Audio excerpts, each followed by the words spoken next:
নিবরাতে একটি দলীয় কার্যালয় এবং তার সঙ্গে একটি ক্লাব ঘর, সেই ক্লাব ঘরে আগুন লাগিয়ে দেওয়া হয় এবং কে বা কারা লাগিয়েছে এখনো পর্যন্ত জানা যায়নি। তবে ডোমজুর থানার পুলিশ আধিকারিকরা তারা গোটা বিষয়টা খতিয়ে দেখা হচ্ছে।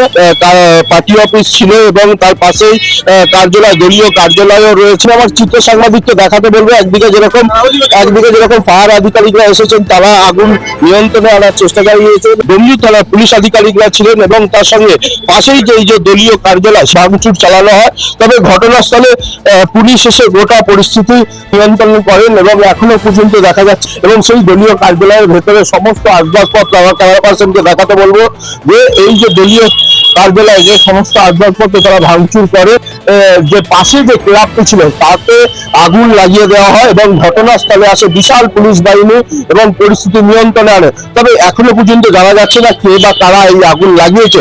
হাওড়া থেকে প্রসেনজিৎ অধিকারী রিপোর্ট, রিপাবলিক বাংলা।